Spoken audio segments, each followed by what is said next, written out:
Vamos lá responder mais uma questão do Enem 2024, caderno amarelo, questão de número 95, e que vai relatar uma situação de troca termodinâmica, troca de temperatura. Será que é possível ou não? A questão vai dar 3 tirinhas e ela envolvendo uma troca de calor. E ele vai pedir, vai ter uma geladeira adicionada naquele contexto e vai ser um contexto de iglu. Duas personagens estão dentro de um iglu. Nesse iglu vai ter uma geladeira para congelar a água.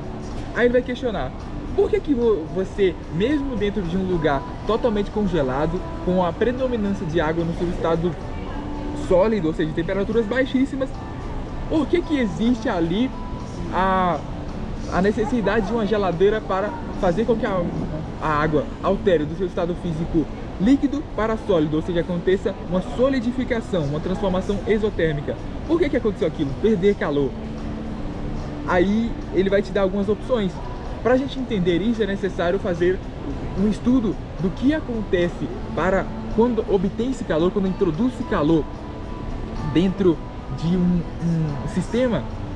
Será que essa transformação vai implicar transformação do estado líquido, de um estado sólido para líquido, ou do líquido para o sólido? Ou seja, se você introduz energia, acontece uma transformação endotérmica. Será que isso acontece e provoca maior agitação das partículas?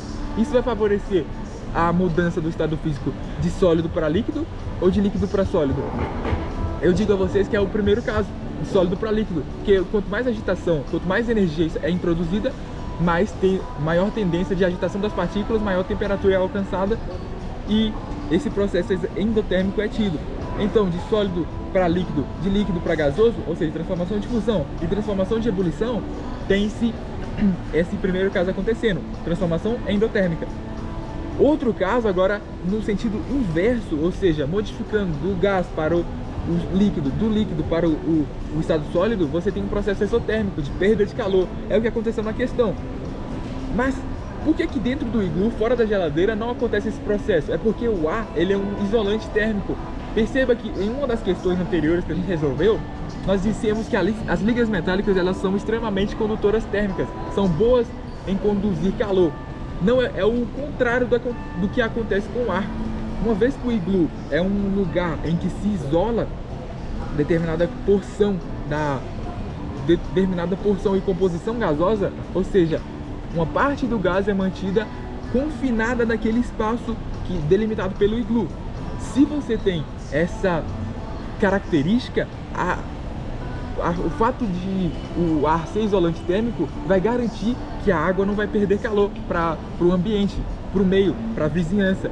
Portanto, não vai ter esse processo exotérmico sendo visto no caso concreto.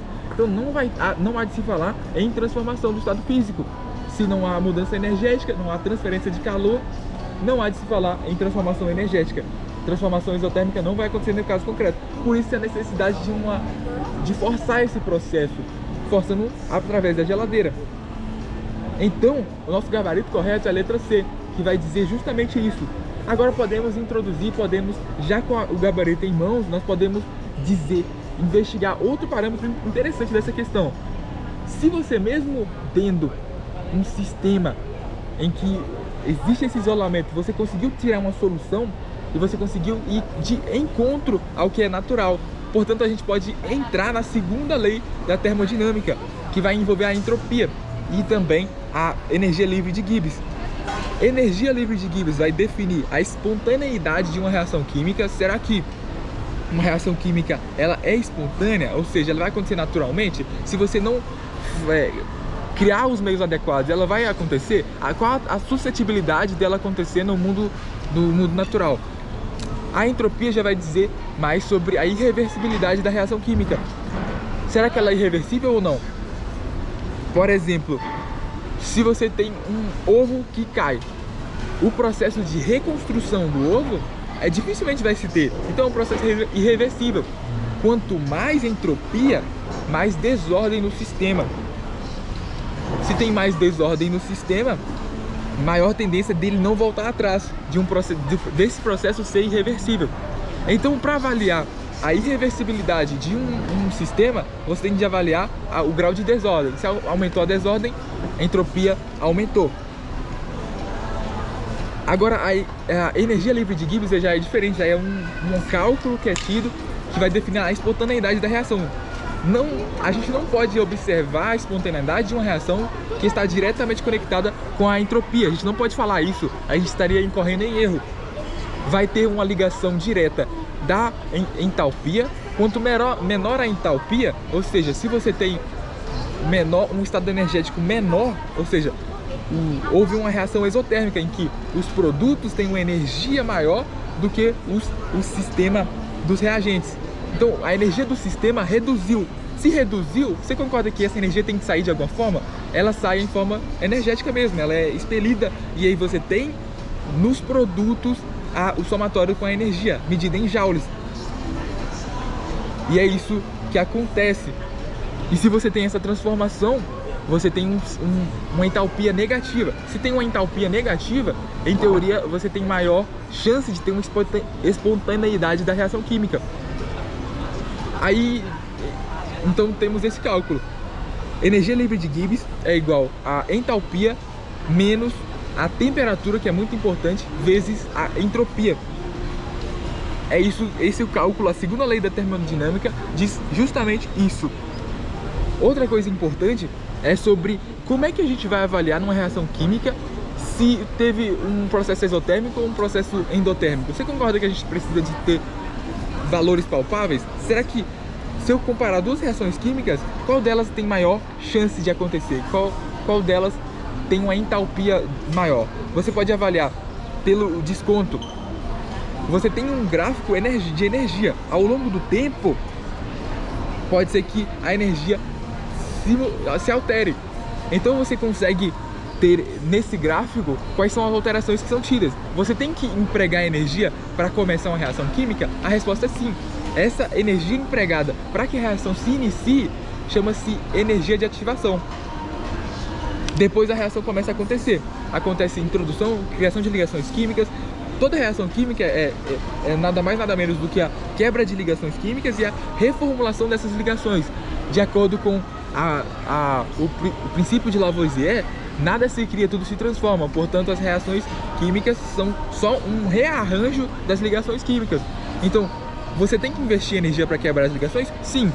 E você tem de introduzindo energia no sistema. E você tem, para formar novas ligações, você tem perda energética.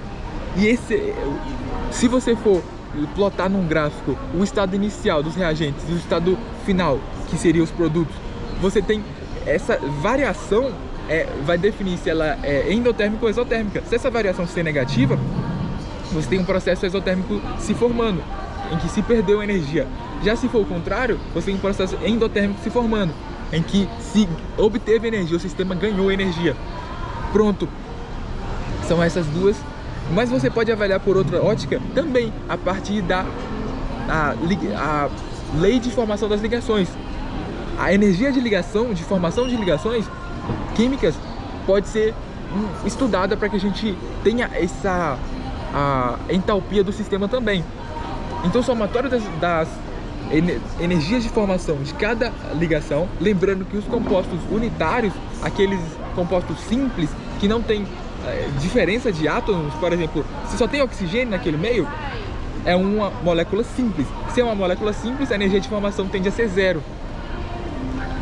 E a diferença entre a porção final e a porção, na verdade, o balanço entre a porção inicial e a porção final vai ser justamente, ou seja, o somatório entre essas duas partes vai dar a nossa entalpia.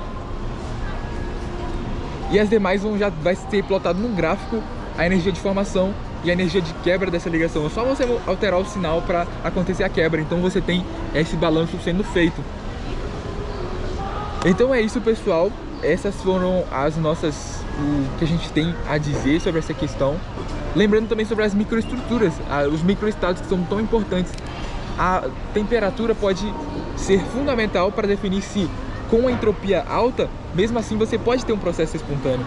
Assim como, se você tem uma entropia baixa, você também pode ter um processo espontâneo. Isso vai depender da vizinhança, porque a vizinhança nessa fórmula você vai ter somente você vai ter duas variáveis, dois termos a serem avaliados. Então se você tem um processo muito exotérmico, sendo que ele não tem uma entropia tão boa, você concorda que mesmo assim esse processo vai tender a ser exotérmico, vai tender a ser espontâneo, melhor dizendo? Portanto, tem essas duas características sendo obtidas. Você tem que estudar de modo balanceado, percebeu? Então é isso, pessoal. Essa foi uma questão bem ampla. A gente não se restringiu a dar um gabarito e dizer esse é o gabarito correto. A gente também avaliou algumas questões termoquímicas sobre as transformações energéticas e também discutimos sobre a segunda lei da termodinâmica. E é isso, acompanhe as próximas publicações.